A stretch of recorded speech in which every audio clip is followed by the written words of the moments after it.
Well, greetings, friends. I'm Danielle Smith. This is the Danielle Smith Show, and we're doing a long form interview with a candidate who I think distinguished himself in one of the recent debates. We certainly found that Tom Clark did not distinguish himself as a moderator. And so we, at least now that we've got some of the urgent, important questions about popular culture out of the way, I think we can get down to some serious issues with Roman Baber. He is a candidate for the Conservative Party of Canada leadership.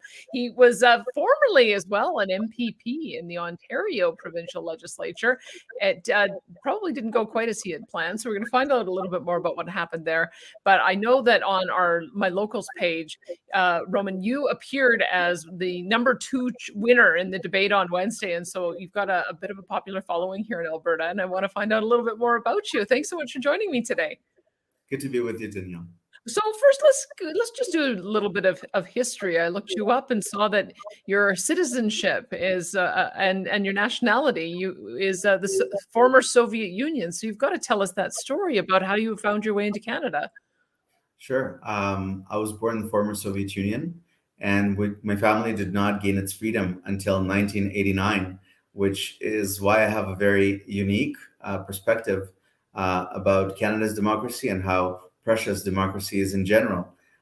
We then moved to Israel, and I lived in the state of Israel for 6 years or so, and came to Canada when I was 15 to the very district that I represented until about a week ago in the provincial legislature in Ontario. I like to say that I'm Exhibit A for Canadian opportunity. I've had every blessing this country had to offer, but being born in a communist regime is something that and living some formative years in there certainly shapes your political perspective. Can you talk more about that? What do you remember from your time there? You mentioned that you left fairly young at age 8, but what stands out for you in your memories? I still recall some of the formative conversations and particularly the fear. I remember when you go to school, especially if you have a parent that is Western minded, so to speak. I remember I was taught that do not use the phrase America, because if you did, the teacher would tell the principal, and the principal will tell the KGB, and the KGB will start wondering who's this parent that's teaching this child about America, right? Because you could not have an ideological comparison to what was going on inside communist walls and what was going on beyond communist walls. I remember very clearly how I first saw my grandpa's Siddur, which is a Jewish prayer book, on an evening of the Jewish New Year, I think when I was 5. And Dad explained to me that if the KGB were to find out that we have this Jewish prayer book, then Grandpa may serve 5 years in a labor camp. My goodness. And so this is very real. And you know, there are a lot of people there are a lot of Canadians from Eastern Europe, from the former Soviet bloc, felt very uneasy in the last couple of years as we're seeing what I genuinely believe to be an erosion of Canada's democracy. I do want to talk to you more about that. Tell me a little more about the day-to-day life, because I know everybody is very concerned about affordability as well. And I'm constantly struck when I drive past the autoplexes, how there are no cars there. We know that we've got supply chain issues. There's people who take pictures of empty store shelves. I do kind of think of that as Soviet era economics, that you can't have control of supply chains and can't have certainty of consumer goods. What was your experience like? I have another funny story to tell about that. I think I was 7 or 8 years old, and Grandma took me to the store, and there was only a dozen eggs left, and she tried to grab the dozen eggs from the shelf, but the lady at the store said that other people might want some eggs too, and so we're only allowed to take 4 eggs. You know, what I described to you right now seems not just far-fetched, seems surreal to many people. But this is a reality of a product of this collectivist utopia that the radical left tries to impose on us, where you don't have reward for opportunity or for entrepreneurship, where you have central planning, whereby you have quotas as to what you can produce. When paralysis, when bureaucratic and government paralysis seeps into everyday life, and in fact, very, very similar to what I refer to as the COVID paralysis that we have been experiencing in Canada for the last couple of years. Whether it's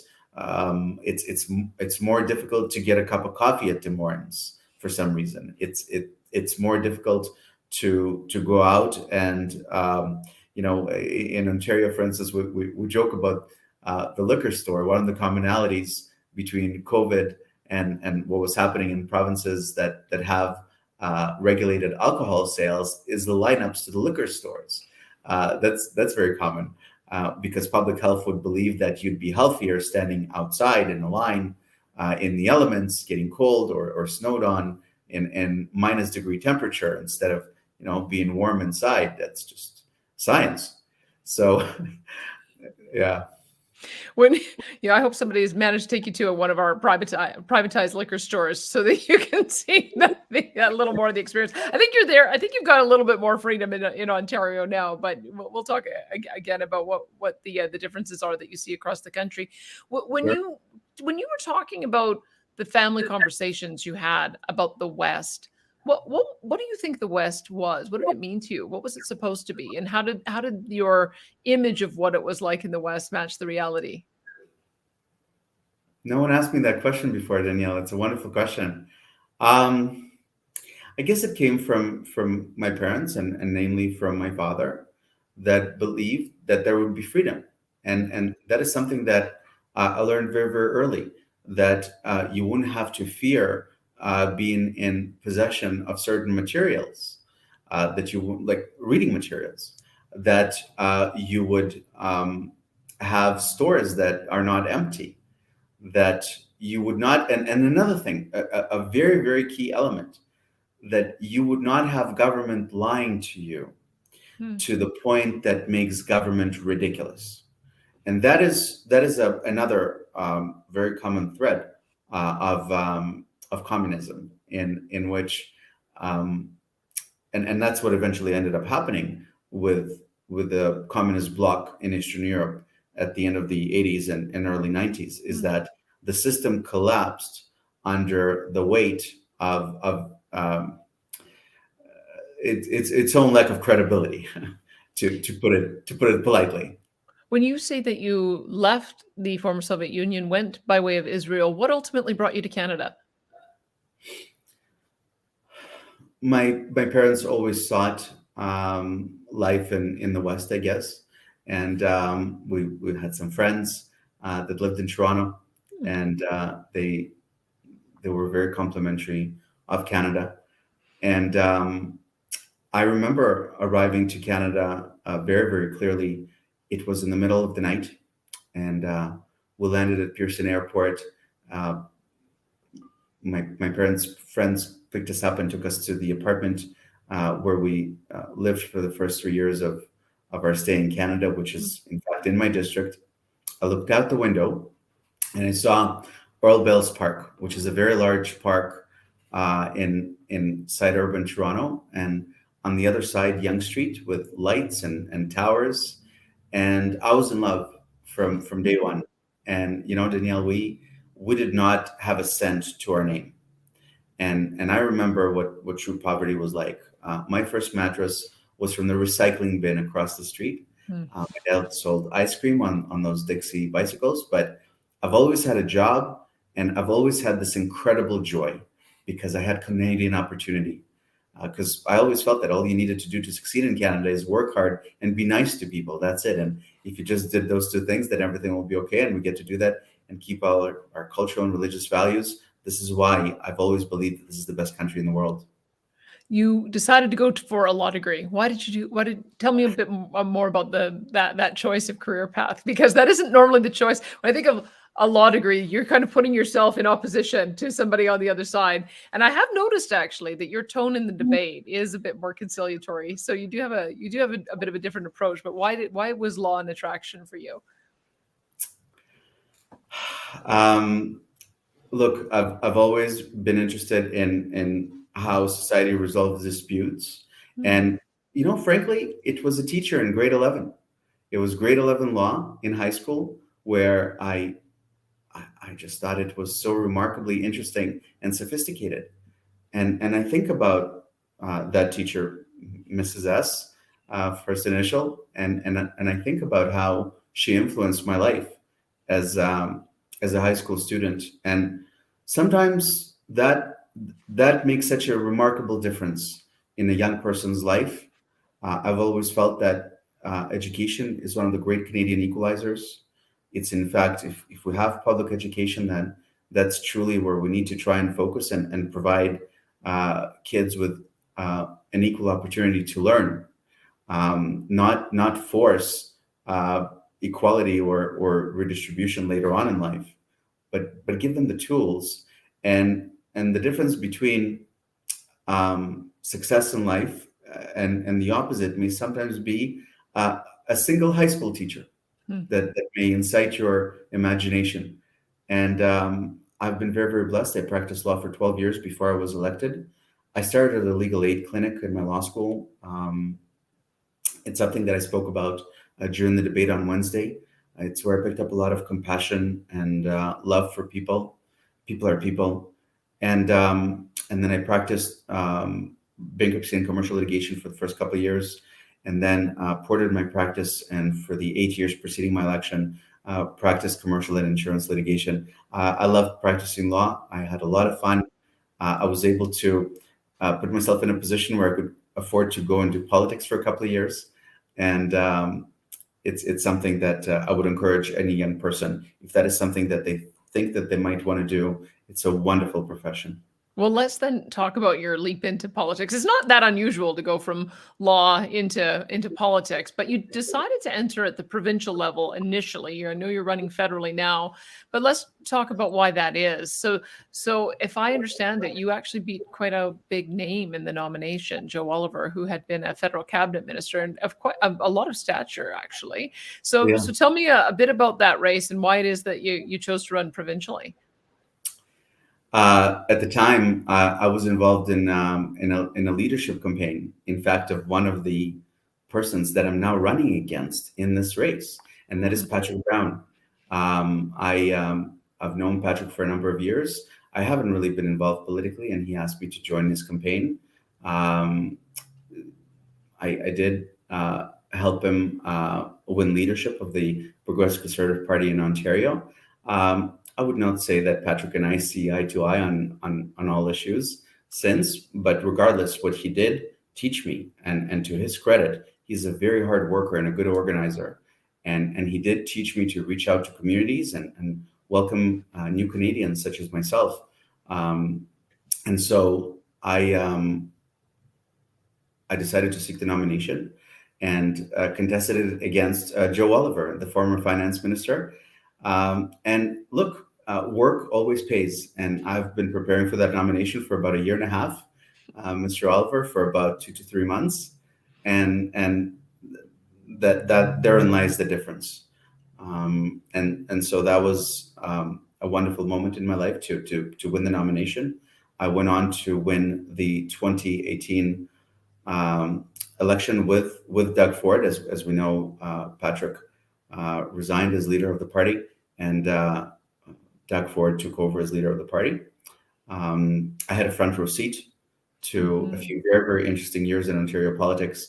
I watched a lot of leaders. I watched a lot of teams. I watched a lot of leaderships being administered. And it seems, I don't know, between at the very least the province of Ontario and the federal Conservative Party, this is, I don't know, the 7th or 8th leadership in the last 4 or 5 years. It's been chaotic. I want to get into some of the issues because it didn't, your political career at the provincial level probably didn't end as you anticipated that it would. But it's interesting to me when you talk about your history that you decided to run for the Conservatives as opposed to the Liberals. I mean, you are in Toronto. Toronto's a difficult place for those with conservative ideology, and yet you managed to find a way to win there. What is the attraction to the Conservatives as opposed to the Liberals? You know, you walked me down memory lane a number of times today. It's something that I haven't done in a while. I became conservative fairly early. In fact, in the Soviet Union, so you were not allowed to have a second job in the Soviet Union, because then you might become a bourgeoisie and make more money than others, and we don't want to encourage that. But Dad had a second job. He was a chemical engineer during the day, and he had a weekend job as a night watchman, and we would travel to this pavilion outside of St. Petersburg, where he would have to check in because no one actually worked. We pretend to work and then they pretend to pay us. That's how it works in those kind of regimes. And I saw a sign, and I was probably 6 years old or 7 years old. And so there's this magnificent garden, and I saw a sign that said, "Do not feed the squirrels." And I was wondering, and I asked Dad, "Why can't you feed the squirrels?" And he said, "Well, if you start feeding the squirrels, then they will not collect nuts. They will stop working, and they will not collect nuts for the winter. And because of that, they might die off of starvation during the winter."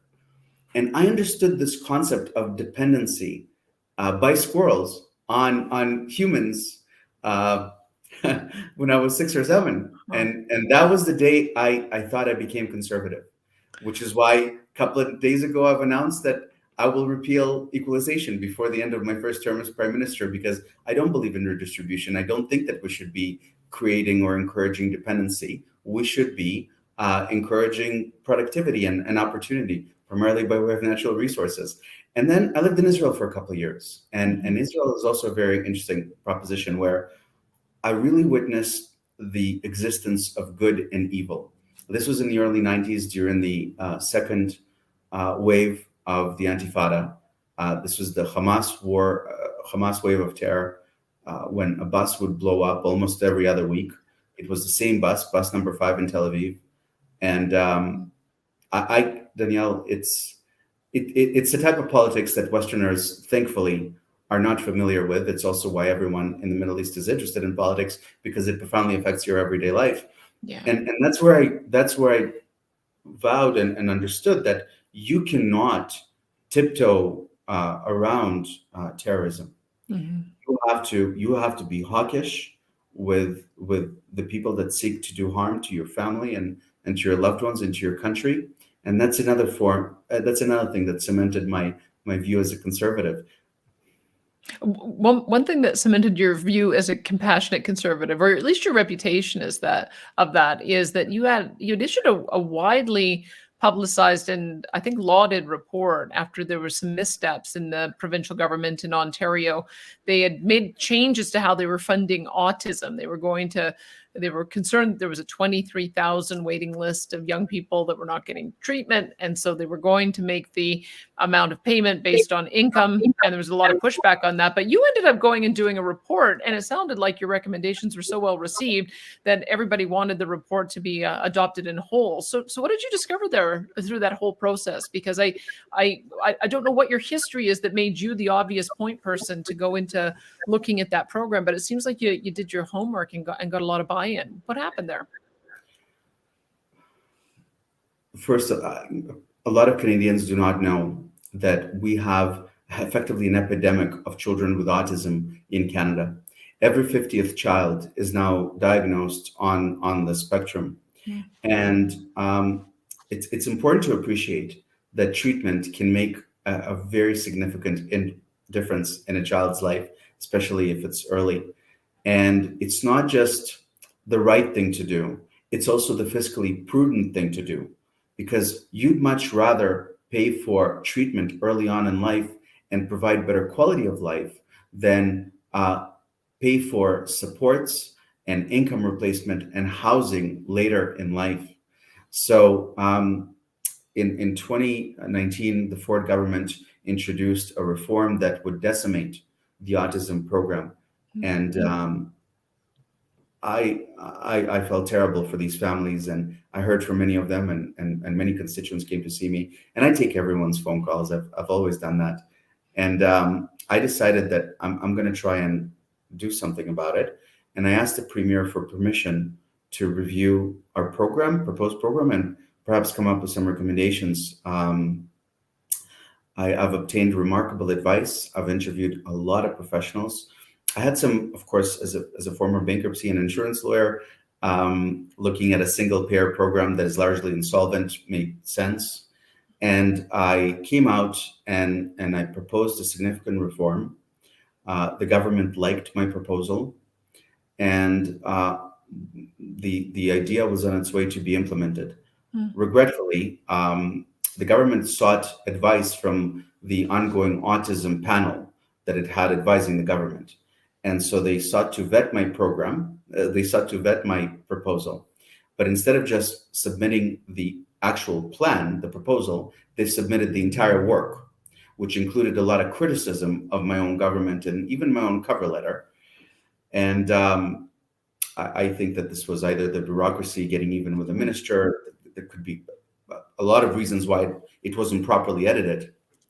And so it went to the autism panel on a Wednesday, and on a Friday it was in the Globe and Mail. And there was a remarkable political storm around it, because autism families understood that there's someone inside government that was actually hearing them. And unfortunately, though, because of the politics of the situation, and the government did not want to take the embarrassment, there was some distancing done with the MPP at issue. And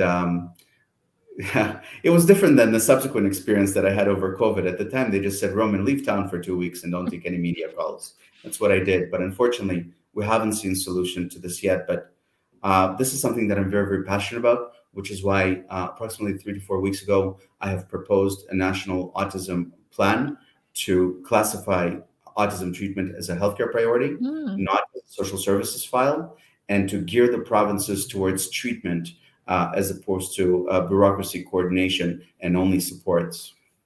Okay, so you've obviously got a lot of issues that you care about at the provincial level, and one of the things I want to start talking to you about is whether why wouldn't you stay focused at the provincial level? Because I've seen that it can be difficult for a politician to make the transition. We've seen transitions from federal politicians trying to take over provincial jurisdiction, but they're very different areas of policy. And so I'm wondering, why do you have such an interest in federal politics? What drives you?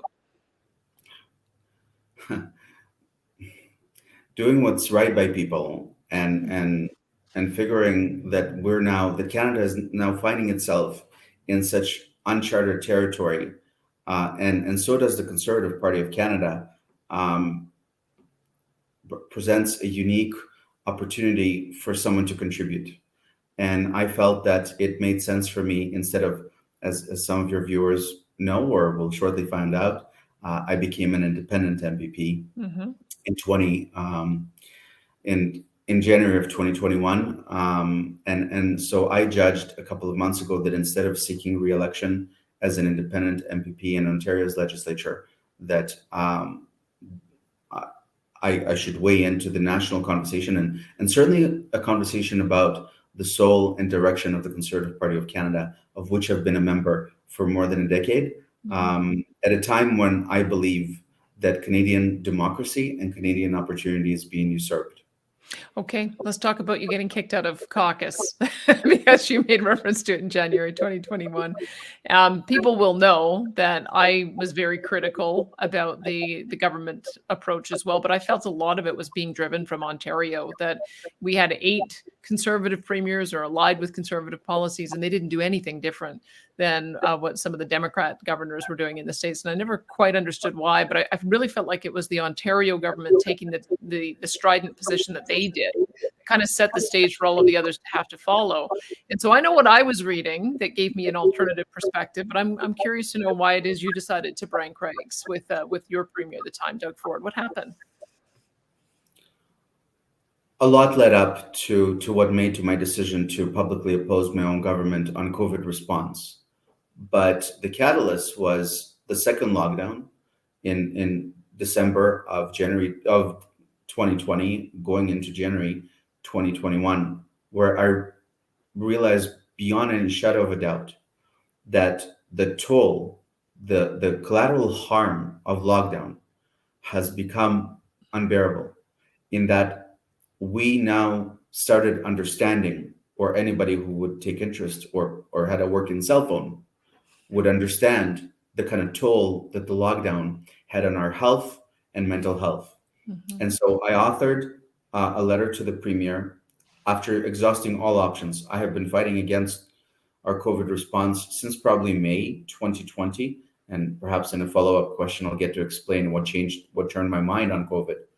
COVID is a very serious infection. It can be very risky to certain folks, specifically in older demographics, those in congregate settings that approach end of life.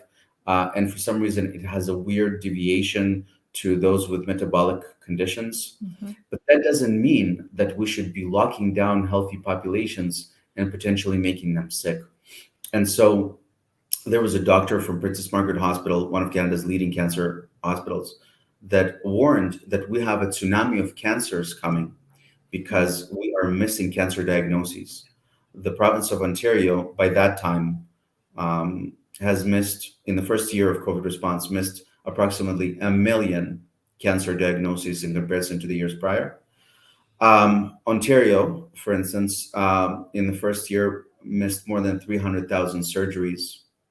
The Canadian Medical Association already came out, I believe, about half a year ago and said that more than 4,000 Canadians already passed away from the delay in surgeries. And just 2 days ago in Post Media, there was a story about Alberta, that the access deaths among Alberta's youths is just astronomical. And those are not COVID deaths. Those are addiction, overdose, mental health, and other types of deaths that were brought about by COVID response. And so in January, and I would say that what I heard from parents who told me about their kid being depressed or being estranged from them or not eating or overeating, and I couldn't bear with it anymore. And I realized towards the middle of January that Doug Ford was not going to come around. A number of elements led into this. I also heard from public health, and I asked them, well, you're going to vaccinate your way out of this, but Moderna already said on January 12th, 2021, that its shot is only good for a year. So what's going to happen after the efficacy wanes? And public health didn't have an answer. And so that's when I decided that I wasn't going to be part of it anymore. And all I wanted to do is get a conversation started because there was no conversation. And so I set out the facts, I referenced my work, and I said, can we please reconsider?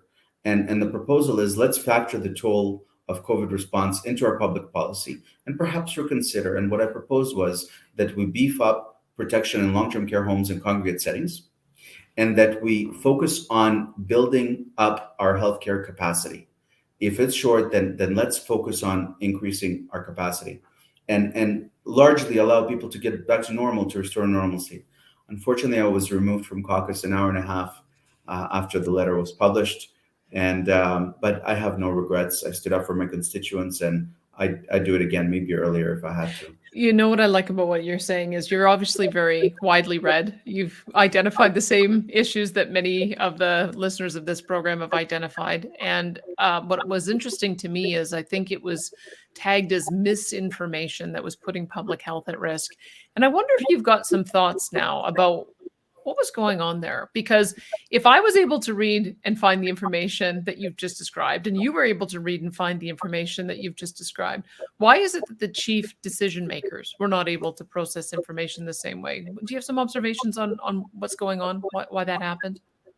Maybe they were unwilling to process it, or decided to be willful blind to the information, or decided that irrespective of such information, their public policy direction would be different. Doug Ford was quoted quite often saying that he agreed with MPP Roman Baber on the collateral harm of lockdowns.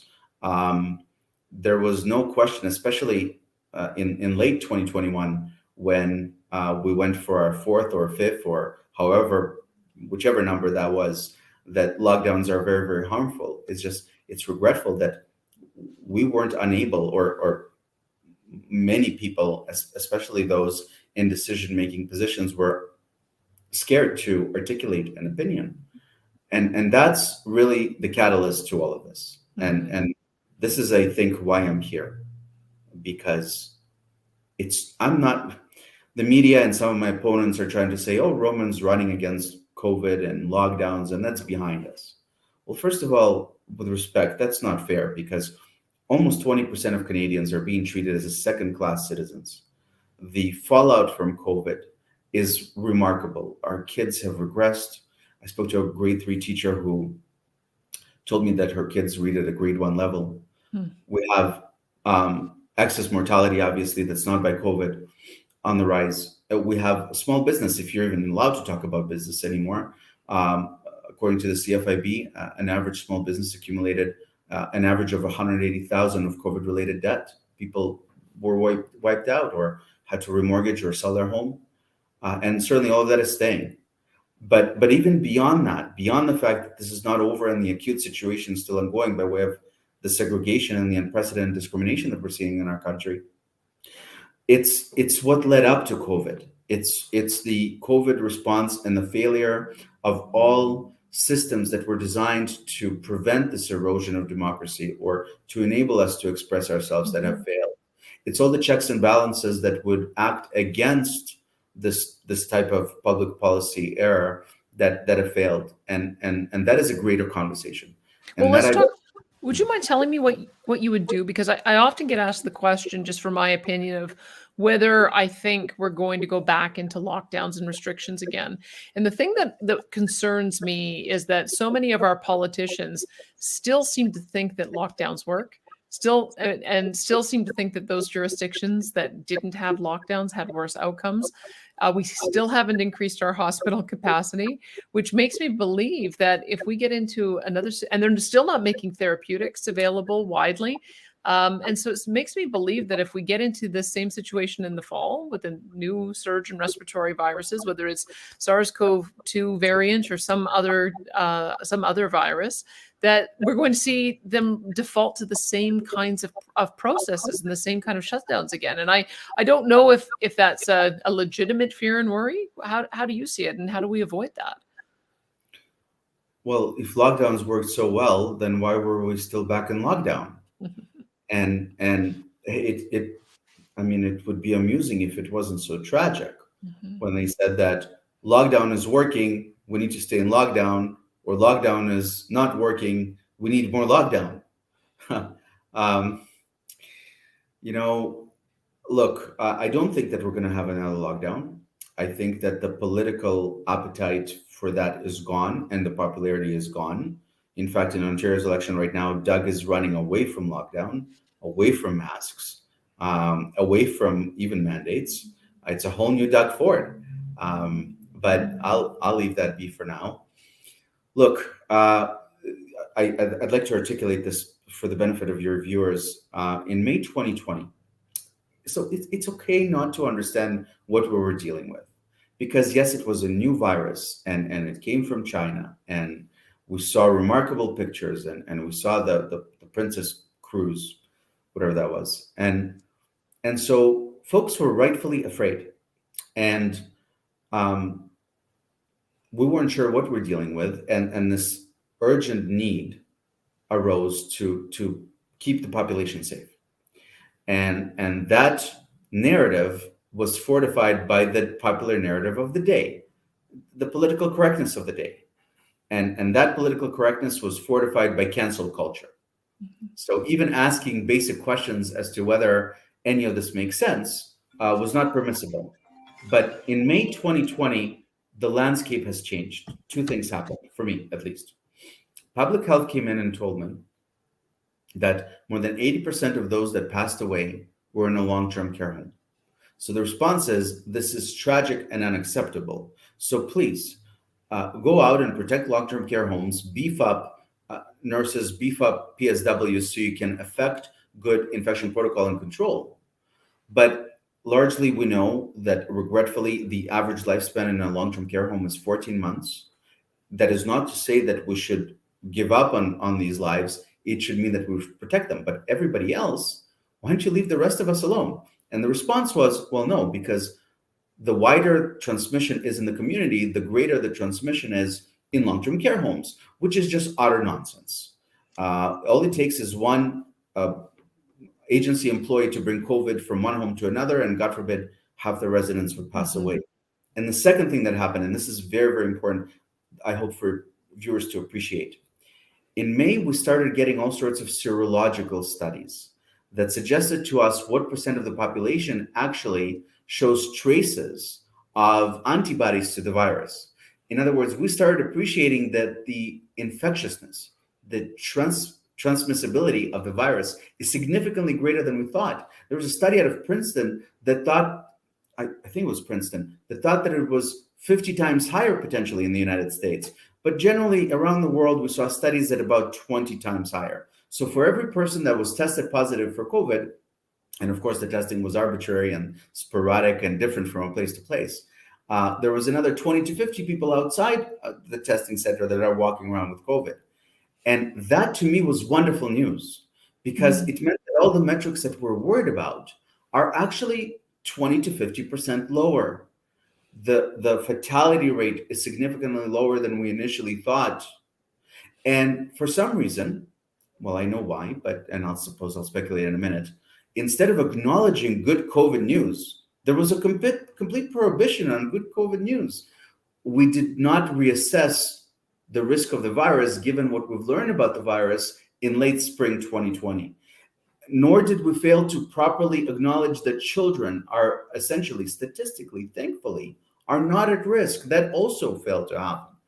And that was a turning point for me at the end of May, because the government would not retreat on the narrative that developed in response to COVID in the first couple of months. That narrative was perpetuated for the 12 to 15 months subsequent to that. You're right. And you sound like you're quite influenced by the Great Barrington Declaration authors and J. Bhattacharya. Was that one of the things that was influential on you? I felt that the communications exercise that was implemented with the Great Barrington Declaration did not go well. It was a little bit complex. It should have been simplified. But sure, the prevalent thesis, which is protect vulnerable populations and let everyone else be, of course, makes sense. Okay, you were going to speculate on why it is that what you observed was not adopted in general policy, but I'll add one more to the list, because you said you lived in Israel for a time, and that was instructive to me, because Israel had been ahead of the rest of the world on doing vaccination, and we already began to see in July of 2021. So you were already out of caucus at this time, but by July of 2021. It was pretty clear that the number of hospitalizations and deaths of those who'd been double vaccinated was getting higher and higher, and that the efficacy of the Pfizer vaccination was wearing off. And yet the politicians still went ahead with vaccine passports in September, months later. And I'm wondering how you were processing that information at the time, and maybe you can give some thoughts on, again, why it is that didn't get factored into the decision making here. Politics. Politics is the enemy of all that's good in government, potentially. Politics gets in the way of everything, where unfortunately politicians put themselves first and are unwilling to admit an error. And that's how it started. In May 2020, towards the end of the first lockdown, Doug Ford, Jason Kenney, they were all hailed as heroes, right? They enjoyed massive popularity. So of course they would want to take credit for the fact that they brought cases down, not like it's a seasonal virus and we always see the same trajectory, which doesn't matter which jurisdiction you're in, lockdown, no lockdown, come end of May, life gets back to sort of normal. Yeah, it's seasonal. And so they decided that they're going to own that success. And then that meant that they couldn't change the narrative, because they would have to acknowledge that maybe we didn't handle this correctly in spring 2020. But nobody would fault them for that, because nobody knew what we were dealing with. But instead, they had to stick to the very script that they themselves created. And they were not able to come around in fall 2020 and say, you know what? We know more about the virus now. We know who's really at risk. We know that there's harm of lockdown. Maybe we'll approach this differently. I'm not saying have no mitigation, but certainly not lock down healthy people. And so instead, they continued with the same. And then, in order to justify what they've done, they had to add more fear. And this was the vicious cycle, the vicious COVID cycle that was created, where you would see that, there's fear being mongered by government and by media. So folks are afraid. So you need to react. So you introduce mitigation and measures and lockdowns, etc. And then, of course, we see the harm, and some people resist. So you need to justify it. So you introduce a little more fear, and then respond to that fear, and so on and so forth. And by the end of it, it became blatantly apparent that they have committed to this narrative of fear so much that they did not know how to retreat from it. They were stuck politically, because at the moment when they would say, I'm done with this, people would say, but wait a minute, why have you been at this for 6 months, for 12 months, for 14 months? And they could not live with that. And that's just one of the factors that went into the bizarre world that resulted in such tragic circumstances for so many families in our country. Your analysis is very thoughtful, and I like the way you talk about it, because I think one of the issues that we're facing, and I've heard this from a number of conservatives, that they believe that this focus on COVID might actually alienate that sort of centrist voter, because we have to acknowledge that for the last 2 years, people have been fed a lot of fear, and there is a lot of counter information that's going to need to get out there so that people can put this 2-year experience into proper context. But no one's doing that. Like, no one in the mainstream political role, none of our chief medical officers of health, none of our political leaders are trying to make some of the arguments that you are to bring people along. And so I'm curious to know your thoughts now. Do you think that we're going to be able to bridge that divide this quickly? I feel like when you go into some of the big cities, as a for instance, so people are still scared. People are still wearing masks. People are still thinking that if they get exposed to COVID, that they're going to have a very, very high likelihood of a terrible outcome. And I wonder what needs to be done to try to bridge that divide so that we can all collectively move past it, rather than constantly seeing the ping pong of politics come into play. When some new variant arises, you've got a stream of medical doctors who are calling for lockdowns and harsh measures. How do we get past that? Well, to start, we allow for what I believe can cure almost everything that ails our democracy today, and that's free expression. And I'm sure we'll get into that. But fairness in the narrative, objectivity and balance in the media, the ability of regulated health professionals to speak freely instead of being gagged and threatened by their professional colleges into submission and silence. Look, Danielle, I think that there are many more people, many more Canadians are now coming around and appreciate that, more than half the country had Omicron in the last couple of months. And also, they have now seen the goalpost move too many times, because it started with 2 weeks to flatten the curve, then we need to stay home, be safe, then until we're all vaccinated, then until we're at 70%, then until we're at 90% in Ontario, then until and yet still we found ourselves back in lockdown in January. So I think that many Canadians that genuinely wanted to believe that this public health exercise made sense, and thought that we are going to go back to the things that we enjoy doing, as they called it, have realized that no, there was in fact a moving of the goalpost again, and now here we are 2 years later. So why not just back Pierre Poilievre? Because Pierre has taken a strong position with the, I think in some ways the Freedom Convoy snapped people out of it. Maybe there was a recognition that it wasn't, to use the Prime Minister's term, fringe minority, that it actually was a very substantial a number of people who had really just said enough is enough. And I'm wondering, why not just support Pierre in this leadership race? So I like all of my opponents. I mean, I got to be diplomatic here. I think that all of them would make for a better prime minister than Justin Trudeau, hopefully even John. But I would say the following. I like Pierre. He's articulate and he's intelligent, and I like his stance on the economy. I would say what distinguishes me from all of my friends that are contesting this nomination, that I am willing to stand for what I believe and do what I believe is right, even when it's deeply unpopular. I stood up against cancel culture, left-wing radical ideology, the Twitter mob, and essentially the political system in this country in January 2021, when you could not when people did not have the courage to tell their best friend that their kid is depressed because they were deemed to be a grandma killer. But I've always felt that I serve my constituents first, and I serve Canadians. And that means that I have to be not just honest with myself, but honest with them.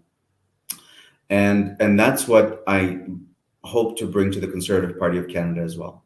Well, let's then talk, you've mentioned what distinguishes you from Pierre. Why don't we just do that with some of the other candidates? Because I'm curious to know what you like and about what they are speaking about, what they stand for, and where you'd be different. Let's go to the next one, Jean Charest.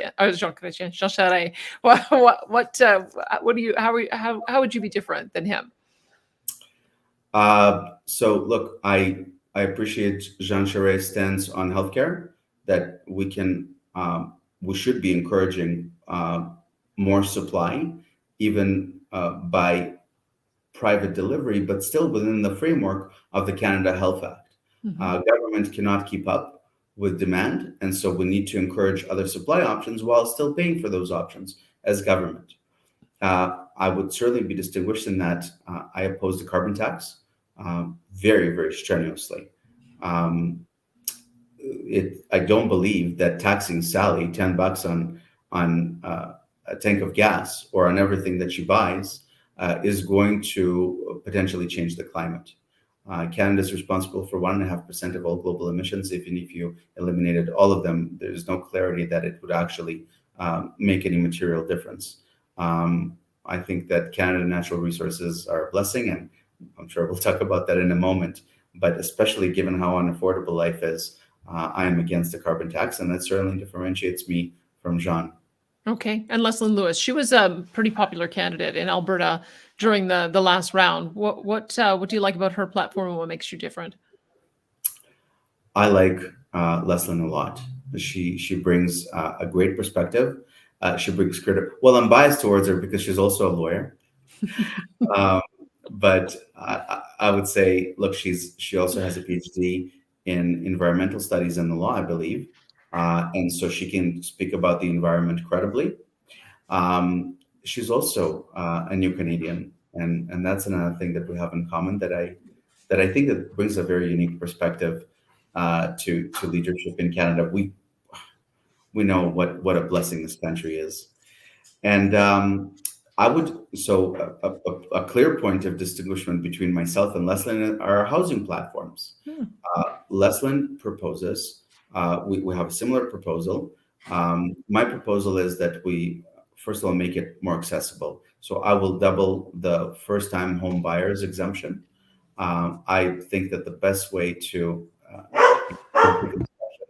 of new communities is transportation and highways. We stop building in this country. We don't have the stomach to build anything anymore. But I will bring the political courage to cut through the politics and build. And finally, and this is where a point of distinction is, I will propose that we divest ourselves of all federal lands that are not protected. Encouraging or putting out more supply of land will decrease housing prices. Dr. Lewis proposed something similar, that she will also divest ourselves of all crown land, but she proposes that the market value or the sale price by which she will divest ourselves of crown land will be zero. She proposes to give away crown land to developers for $0. That's not something I agree with. We, the taxpayer, own that land, and we should have some sort of remuneration for that. And that would be like giving the squirrels the nuts before winter, I guess, to go back to one of your earlier analogies. Well, I'm saying giving developers free land is not the same as giving free nuts to squirrels. But I think that we should be able to insist on decent market value for the taxpayer. This is not owned by government; it's owned by us, and I think that we need to insist that we derive some value for the taxpayer. It would also help us address the $1.3 trillion credit card that all Canadians carry. Completely. Okay, so you mentioned that Patrick Brown actually recruited you into politics. So, I mean, it could be very easy, I think, for you to back him, support him, and perhaps run for him but albeit at the federal level this time. So tell me, why wouldn't you do that? So again, I'll start with what I like about candidates. Patrick's a hard worker, and he knows how to reach out to new communities. And that is something that I certainly pick up from him. And that is something that I appreciated in him as a candidate in 2015, is that he went out to a lot of new Canadians and appealed to them, and especially conservatives that live in urban centers. Mm-hmm. And I think that this is something that is very, very important for the Conservative Party. Patrick and I fundamentally disagree on a number of things. Patrick did support the carbon tax after he did not support it in the leadership. Mm-hmm. In the leadership, he was against the carbon tax. He then changed his position on that. There were, in fact, a number of items, irrespective of how you judge whether you agree or disagree with Patrick, that I believe that that his opinion has evolved on within 6 months or so. And I think that's actually very dangerous for the Conservative Party. You should not be running to the right during the leadership and then pivoting to the left during the general election. You lose credibility. You lose credibility with the Conservative movement, and you open yourself to the attack as a flip-flopper to the Liberals, which is what they've done very successfully to Rare and O'Toole. Mm-hmm. And so what I'd say is that's certainly a point of disagreement. I think that we need to stick to our principles, to who we are. I'm against the carbon tax. During the debate 2 days ago, Patrick said that he supported a no-fly zone over Ukraine, which I thought was an astonishing suggestion. That means you have to be willing to shoot Russian aircraft, which could have disastrous implication for the stability of our world and for the welfare of our country. I am not in favor of potentially getting involved in a military exercise in Eastern Europe. I think that we have to insist on getting the parties to a ceasefire. Well, let's talk a bit more then about national defense if we can, because a lot of these issues are interconnected now. And I saw how some of this debate unfolded about what do we do about natural resources and the environment and our defense policy. And because of the invasion of Ukraine, I think all of these are now intermingled, that part of our defense strategy and our foreign aid strategy is interconnected with our ability to provide secure energy to the world as well. And so let's talk first about national defense. What should be our approach and policy? So first of all, we are significantly below our NATO commitment. In order for us to meet our NATO commitment, we need to increase defense spending by 50%. Mm-hmm. I'm certainly going to do that. I think that if we're going to ask Canadian men and women to risk their lives, then they should be best equipped and they should be well trained. And that also goes for our veterans. And there may be a separate question on Canada's veterans who have essentially become an afterthought under Justin Trudeau by way of housing, by way of mental health supports, something that I deem unacceptable. But despite the fact that I'm going to beef up Canada's military, meet our defense spending, I would propose that while I recognize Canada's historic role as a key peacekeeper, probably in the last 50 years or so. I think that we have so many challenges at home, and starting with Canada's democracy, that leads many nations to actually question our country's credibility. And I don't think that we can restore Canada's standing and credibility around the world until we restore Canada's democracy and some of the key challenges that are facing us at this time. I want to give you a chance. You said you want to talk about veterans. I used to go to a fundraiser for Beit Halachem, and they supported veterans services in Israel. And it struck me that in Israel, they do have an amazing support system for those who've been injured in military action. And I wonder what your thoughts are on that. We have a backward system when it comes to Canada's veterans.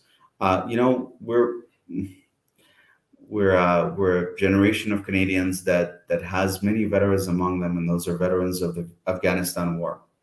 And I feel that by and large, they have been neglected and forgotten. For some reason, they're not even qualified as war service veterans. That denies them, my understanding, of certain benefits, but I want to look into this again. 25,000 Canadian boys and girls served in Afghanistan under very, very difficult circumstances. 158 of them did not come home. And we do not afford them with the same degree of deference as we recognize appropriately our World War II and World War I veterans. And I think maybe the cause for it is politics. But they should be immune from the politics. They have served their country.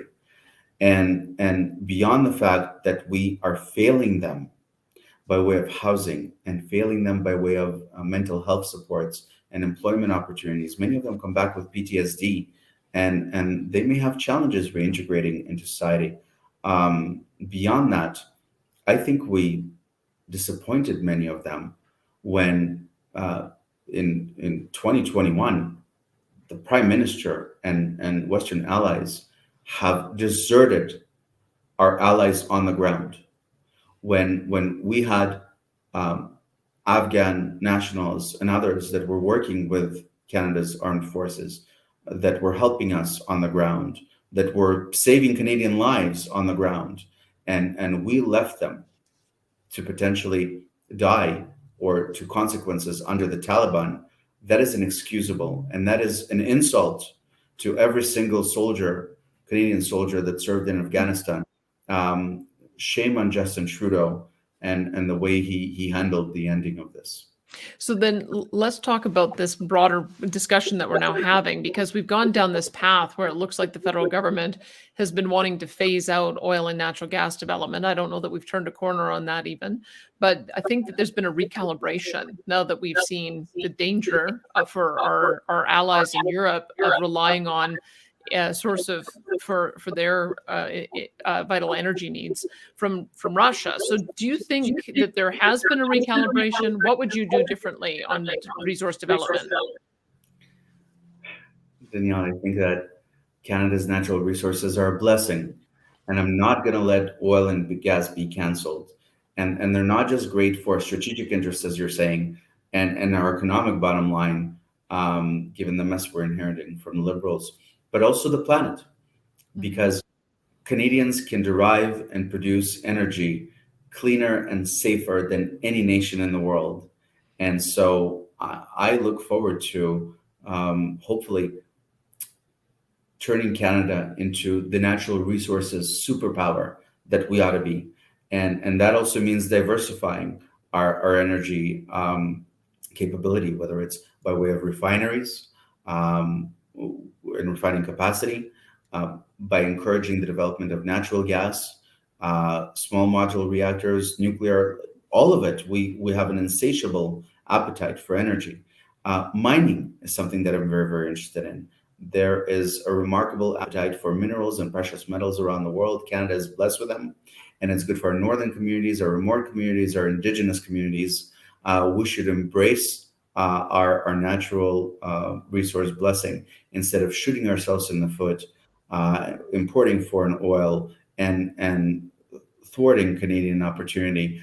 I'm very much in favor of letting Canadians work. Let people work. It's such a simple and important proposition. Okay, so your message would definitely resonate in Alberta, but you're running in Toronto. And I've spent some time in Toronto, and I know some of the young people in Toronto will put things other things first, like climate change. They're very concerned as well about Indigenous reconciliation. Many First Nations are opposed to projects. So how do you, when you're saying that you have to say the same thing in all parts of the country, how then do you take the message that you just said on natural resources and win in urban Toronto, win with young people who are concerned about climate change and First Nations issues? You can speak about all those issues, and you can speak from the heart, and you can even disagree on some issues. But at the same time, we can start talking about to urban voters and to young voters about issues that affect and are important to them. I represented a Toronto riding, and I will potentially do so again. And I think that many values that the Conservative Party is talking about or should be talking about right now may appeal to those that live in the cities. And that's another thing. We should not be afraid to speak to urban Canadians and young Canadians, even though I know that we have this tendency to, to appeal to rural communities and talk a lot about the North, but we need to go to where Canadians live as well, and that includes the cities. So I've just discussed housing with you a couple of minutes ago. They're very, very concerned about housing, and I'm not willing to give up on Canadian dream of home ownership. I would also like to talk about infrastructure in the big cities. We don't have the political stomach anymore to build mass transit. And that is perhaps one of the best things you can do, not just for the value and for their lifestyles, but also for the improvement of their communities and perhaps the environment as well. I will not be afraid to say that we need to talk about, for instance, a subway in North Toronto, and somehow the Conservative Party feels that that's a taboo topic. No, we need to be winning the GTA, and we need to be winning all around our urban centers in Canada, and that means talking about issues that are important to them. Let me just finish with one more sort of thorny issue of national unity. Is I understand now how you would try to win in cities, how you try to win in urban Toronto. How do you win in Quebec? I found it interesting in the discussion on Wednesday when the question of supply management came up. You were the only one who had a pretty strong position against supply management. And that strikes me that there's sort of the memory of the last federal conservative leadership when Maxime Bernier also took a very strong position, lost barely. And it was pretty clear that the determining factor was those dairy farmers who ended up buying votes or buying memberships so that they could make sure they voted for his competitors. You're taking a bit of a risk being so staunch on that. So I imagine that you must have some other idea about how you're going to win over Quebec and Quebecers. What is it? Danielle, I will always be frank with you and our viewers and the voters. And I do not agree with supply management. I don't believe that we should be capping the amount of milk or dairy that farmers may produce. Why should we have central Politburo type planning where we actually spill precious, Canadians go to a grocery store and they see what's happening in the grocery store. And when we talk about making life in Canada more affordable, we should increase supply. And at the same time, when we talk about rampant inflation and too much money chasing too little goods, we should encourage the creation of more goods. And so and that also goes with my theme of letting people work. But at the same time, I appreciate that many folks have planned for supply management. They own quotas, they own concessions, and we need to figure out a way to wean ourselves off that. I hope to do so fairly quickly, but I appreciate that we can't just cut it. That would be essentially taking someone's property away. We will figure out a way, whether it's an aggressive amortization schedule, whether it's perhaps figuring out some sort of compensation or some sort of buyout option. There's no shortage of options, but the concept itself, where we prevent Canadians from producing and therefore increasing artificially the price, that's something that I find not sensible and unwarranted in our country. By way of Quebec, look, matters that matter to the Quebecers are the same that matter to Canadians. Economic opportunity, erosion of democracy. Quebec has experienced a remarkable erosion of democracy, and that is the primary thing that I hope we get to speak about as well. Quebec experienced a very difficult lockdown. Montreal was under curfew, despite the fact that Montreal's public health said that they did not wish for that curfew. We're also seeing erosion of democracy outside of the COVID framework, and that is that people are forced to make a decision between their faith and their ability to put food on the table. Why is it that I cannot be a high school teacher if I wear a kippah, or I cannot be a police officer if I'm Sikh and I wear a turban? I can't police the streets of Montreal. That is so offensive to me in this pluralistic, beautiful, multicultural nation that we are. Now we see Quebec trying to pass a language law where you'd be precluded from communicating with a doctor in any language other than French, even if both of you are speaking English better than you do your French. That is bad for care. And to censor private conversations between people and professionals and people, that's unheard of in our country. We have a lot of challenges that I think many Quebecers are hoping the federal government to address. And I intend to project moral clarity on what I believe is right, and that is preserving democratic rights of all Quebecers. Do you think conservatism can win? I've had somebody ask me that question about whether or not there's a fundamental problem with conservatism, because it is tradition and it is slow moving and it isn't the alternative being progressive. Do you think it is the right ideology for where we're at as a country? Yes. Why? So first of all, I think the radical left has overplayed its hand with COVID.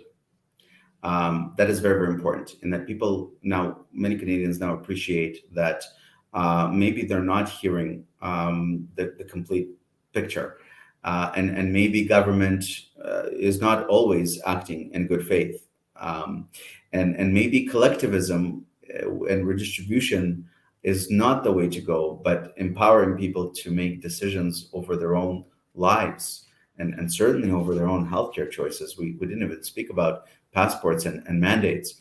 I think that many more Canadians are waking up to the fact that perhaps government is not the answer, but their ability to make choices for themselves and for their families, particularly in the way by the way they live, by the way they protect themselves from illness. Those I think are now brought to the forefront. Also, I think that this generation, how during the start of this interview, I told you how I've always felt that this is the best country in the world because you could succeed just by working hard and being nice to people. I don't think that that's the case anymore. And many Canadians and young Canadians feel that way, but they want opportunity. They want to work. They want to buy a home. They want to succeed. They want to start a business. And we should push back. We should push back against this suggestion where we pit people against one another, or demonize free enterprise, or punish success. I think many young Canadians would like to work and succeed, and we should tell them that we will encourage them to do so. That's a great note to end on. I know there's lots more we could talk about, but I also know that your time is in very high demand. So thank you so much for spending so much time with us today. I sure appreciate it. Danielle, I enjoyed it sincerely. Thank you for having me. You bet. That was Roman Backpierre. And of course, he is a candidate for the leadership of the Conservative Party of Canada. I am not sure how many of the series I will be able to do. I had interviewed a couple of the candidates before in my old life, but I do know that Corey Morgan is also in the process of interviewing all the candidates. I wanted to talk to Roman Backpierre because I know that he is one of your favorites after having seen his performance in the last couple of debates. So there's still a number of weeks to go before you have to buy your membership. Membership cutoff is June the 3rd, and then the voting takes place over the course of summer. You will have lots of opportunity to see these candidates again. If you want me to interview another candidate, let me know, and we will attempt to line it up. This has been the long form interview of the Danielle Smith Show. I'm Danielle Smith.